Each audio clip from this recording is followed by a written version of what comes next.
Practice is just about to get underway here at the Bahrain International Circuit. This track boasts plenty of opportunities for overtakes, so it's up to the drivers to make use of the time to get comfortable with the track conditions. That's if they want to capitalise on those opportunities later. Beside me to take you through free practice today is a man with 3 decades of racing experience under his belt. It is, of course, Anthony Davidson. Thanks for joining us today, Anton. Tell me, where should we be focusing our attention today? I think we need to be looking across the entire field to see how far these cars are able to push a single set of tyres. While everyone will be trying different setups and running with different fuel loads, if you're attentive enough, you can definitely pick out trends for each type of tyre compound, which will give us a rough idea of how long the drivers are able to stay out there during a stint in the race.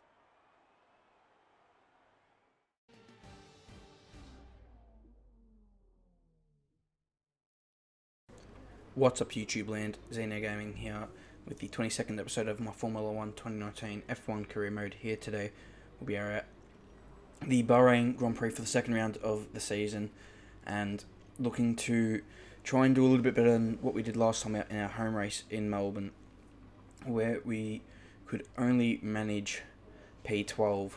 So however, I feel like less confident around this track. I feel like I'm not as good around this track as I am compared to Melbourne. Just little things like corner exits out of turn 1 and turn 8 and 10 I find a bit tricky as well. But anyway, moving on. We are here now in qualifying 1, and this is our first lap in qualifying 1. I messed up a little bit at the end of this lap, the 3rd sector, so that was a little bit unfortunate, but we come across the line for a 1 minute 28.6.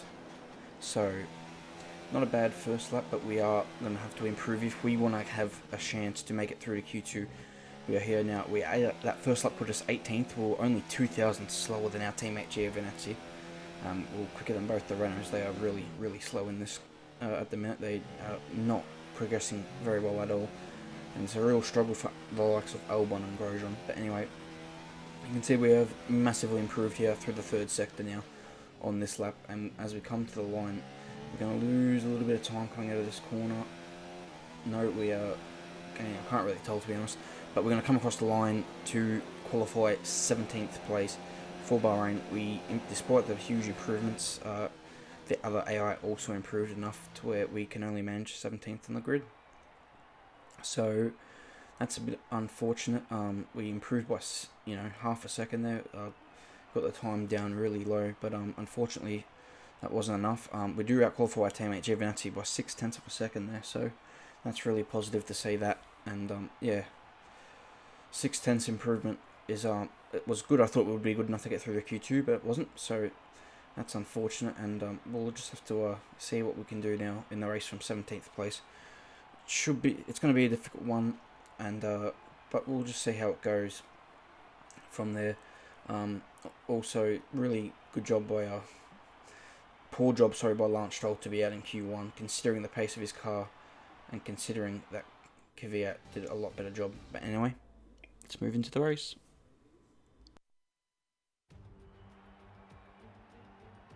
There's something in the Bahrain air tonight, and I'm not just talking about the sand. Our brightest minds have thrust their brightest ideas into the spotlight of the Sakhir circuit this evening as we look ahead once more to a Grand Prix that has thrilled us so consistently in the past. Formula 1 returns to the desert today on this exceptional 3.36-mile circuit. 15 corners provide plenty of overtaking opportunities. It could be a strategic race, this one, with Sakhir notorious for eating up the rear tyres. Watch out for drivers managing their rubber at some point during the Grand Prix.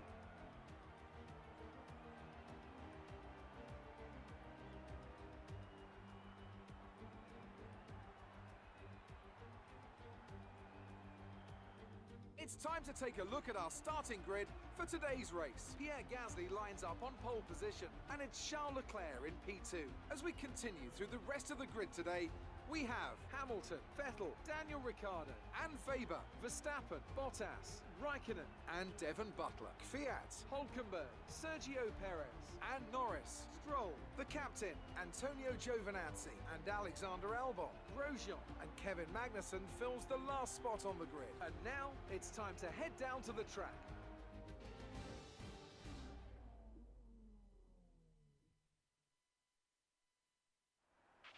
Excellent job yesterday. We qualified above expectations.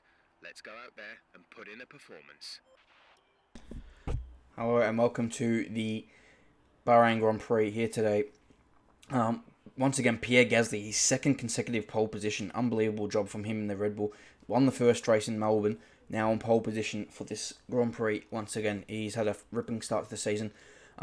Ricciardo qualifying in 5th place, but really he qualified 6th because his teammate Perez qualified 3rd. But he had 10 place grid penalty and dropped to 13th. And I have a bit of a gripe with this because this is the second race of the season and he's already got a grid penalty. How does he already have a grid penalty?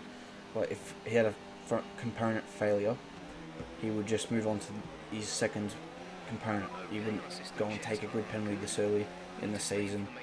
And also, he wasn't a driver who retired in the last race due to an issue, and neither was, I can't remember, I think it was Magnussen who got dropped to the back.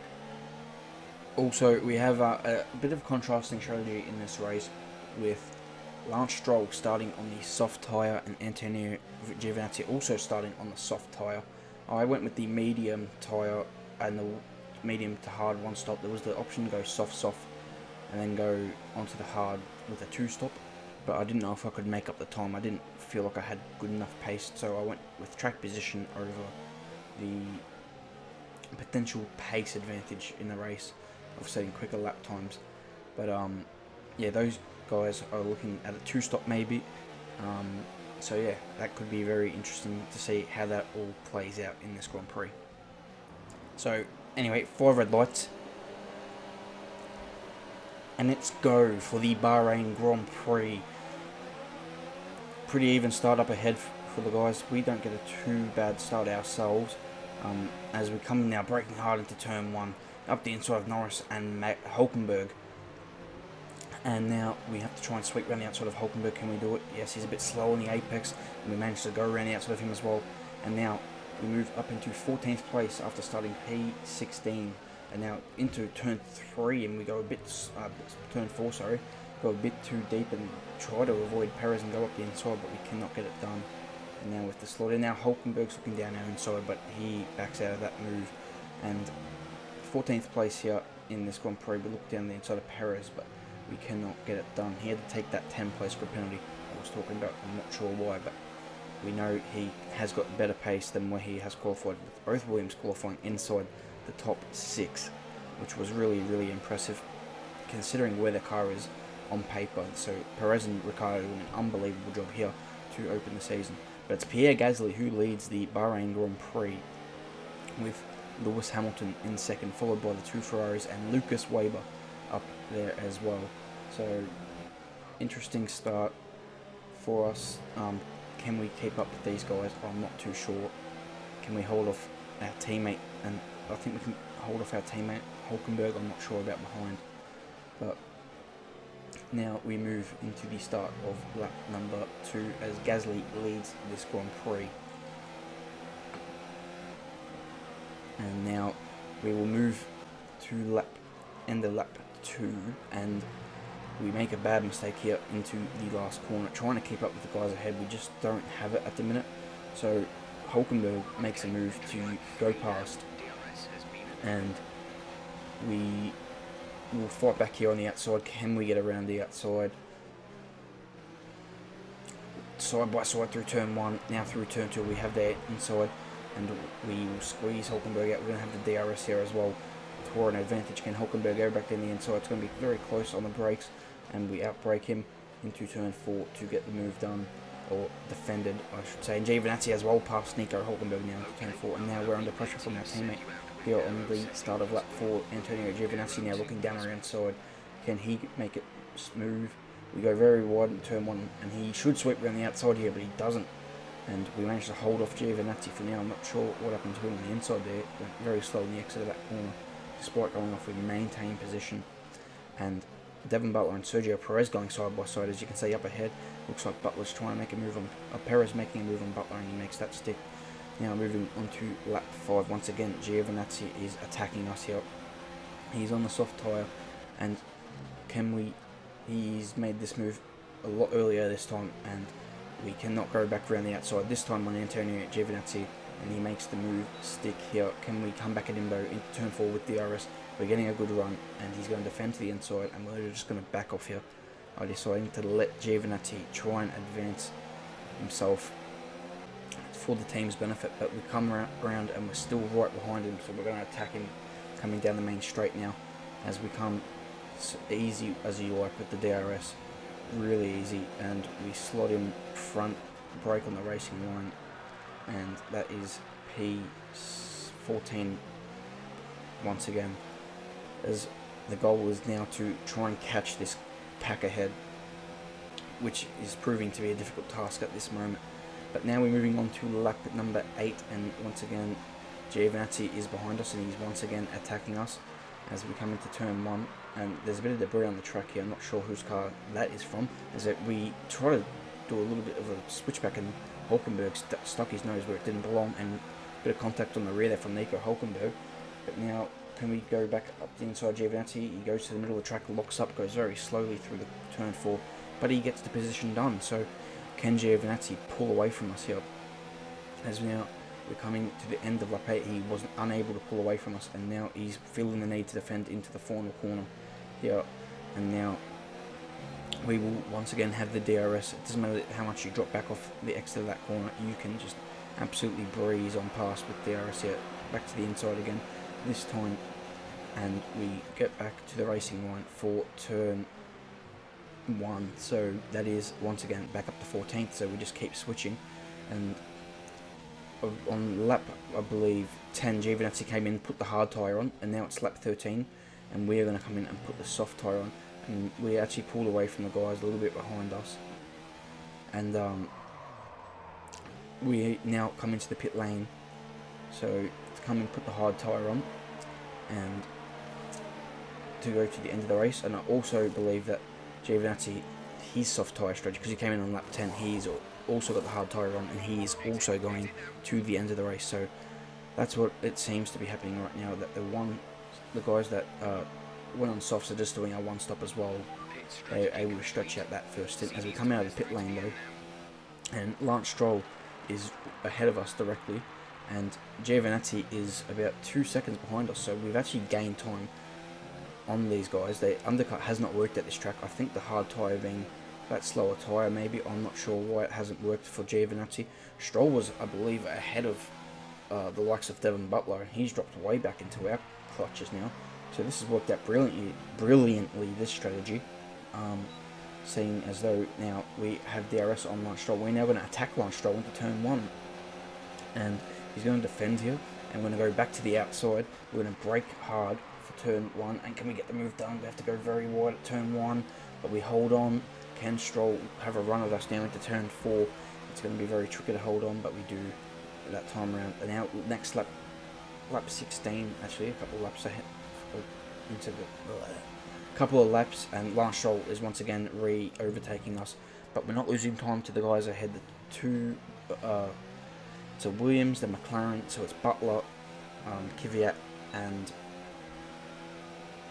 Ricciardo, I believe, that are battling ahead, and Lance Stroll, once again, we cannot get back through into turn 4. So can we stick with him? And yes, we can. So now coming to the end of lap 16, and we will once again try and move on Lance Stroll with DRS. And at this point in the race, you can see how much ARS I have, and I decide to make a move here on Lance Stroll into turn 1, and with the, not decide to make a move on that, that's a wrong word. I'm trying to use my ARS. I saved it all in that first half. Now we're absolutely using it as much as I can. You can see the gap we've pulled on Stroll by doing that. This is now the end of lap 21. So in the last 4 laps we've been just pushing it like mad to catch this pack ahead, using as much fuel as we can, using our ARS as much as we can, And now we have caught Devon Butler here, and I did not expect to overtake him here into turn 1, but he goes to the inside. We're going to go to the outside. Really wide line from us here into turn 1. We're going to get the power off the corner. Very close wheel-to-wheel action here through 2 and 3, and we get the DRS once again for the run to turn 4, and we've made that move stick on Devon Butler. So what a move that was. Did not expect to be able to overtake him in the turn 1, and we were able to get it done. So that was a brilliant move. Around the outside, turn to the inside for turn 2. But now moving on to lap 23, Lando Norris is out of the Grand Prix, so Butler's teammate, who was behind us from the start in this Grand Prix, has once again had an issue that has led to his DNF in this Grand Prix. Lap 24 now begins, and we have got DRS on Daniel Ricciardo. He's dropped back a little bit from the guys ahead. We're going down the inside this time of Ricciardo. He outbrakes us a little bit, but we are able to let the brake go to gain the position into the corner to take away P11 now. So one more spot and we will be able to score a point. These hard tyres have been very kind to us.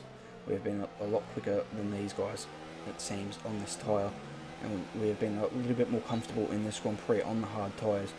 As now the start of lap 25, you can see Kvyat having a go, and Perez is having a go on Sebastian Vettel, who has had, I guess he's had issue. I'm not sure what has happened to Sebastian Vettel in this Grand Prix. So yeah, that was all very weird. This was also very weird. I don't know why the camera just shifted down a gear. That was a bit odd.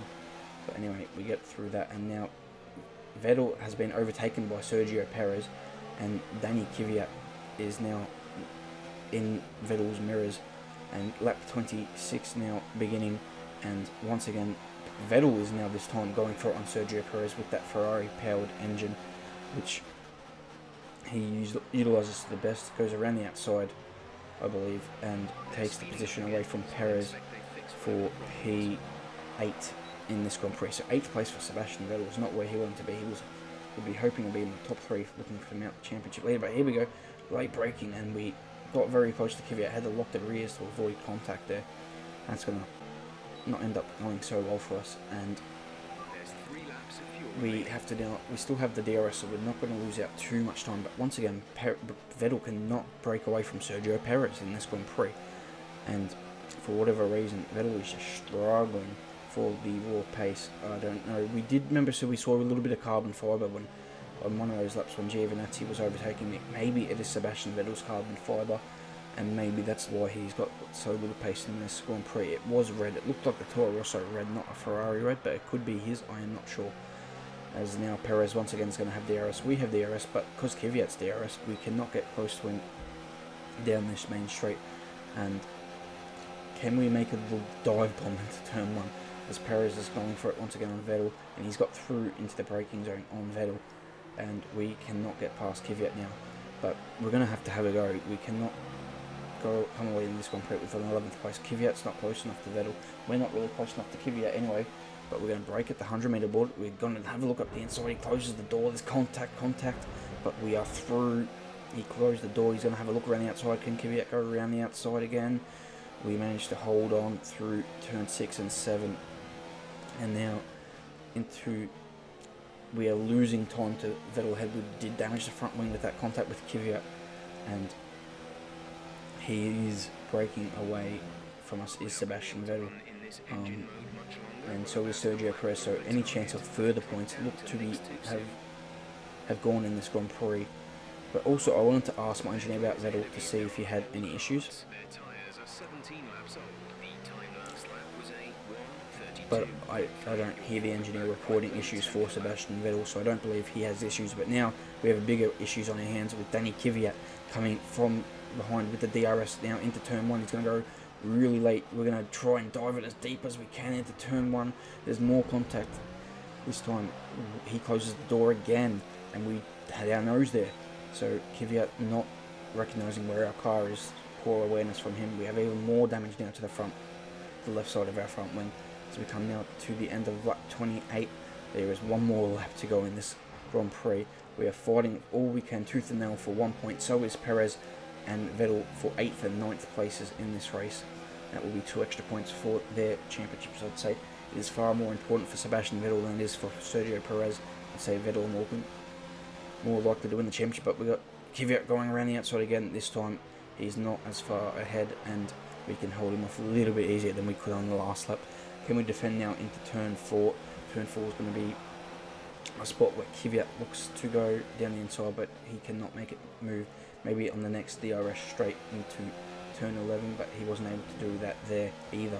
As Lewis Hamilton has won the Grand Prix, this is Kvyat's last chance into this last corner. We're struggling with the front of the car now. We're losing a lot of time due to the front wing. You can see there's a bit of a train now behind us, but we're going to have to defend into this last corner from Danny Kvyat. He tries to go around the outside. We squeeze him out and take that away. Lewis Hamilton, though, has won his first race of the season here today in Bahrain, and with that he takes the lead of the championship. But we come home to take 1 point to finish 10th place.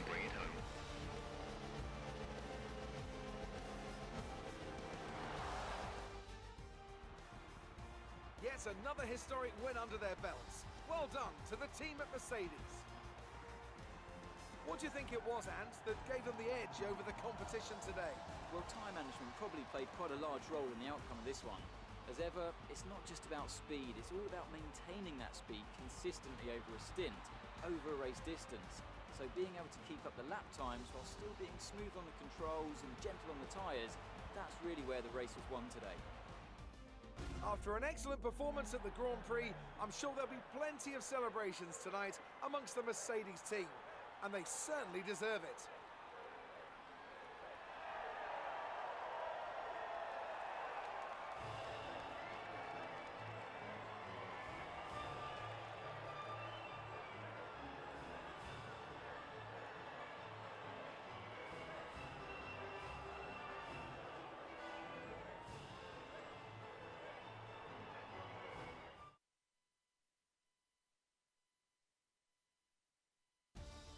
And now let's take a look at the drivers' standings. Lewis Hamilton takes the lead of the Drivers' Championship. Now let's discuss, Ant, who would you say is a contender for driver of the day? I have to give it to the captain. They did a great job at getting the most out of their tyres without losing pace, something that's a very handy skill to have in modern-day Formula 1. It's time to see how things are shaping up in the Constructors' Championship. Mercedes move to the top of the table. Meanwhile, Toro Rosso's strong weekend allows them to continue their march up the table. Well, that was certainly an incredible weekend of racing. Be sure to join myself and Ant for more exciting Formula 1 action soon. So that was the Grand Prix today, guys. Lewis Hamilton has won this Grand Prix by half a second over Charles Leclerc, and Lucas Weber picks up, I believe, what would be his first career podium.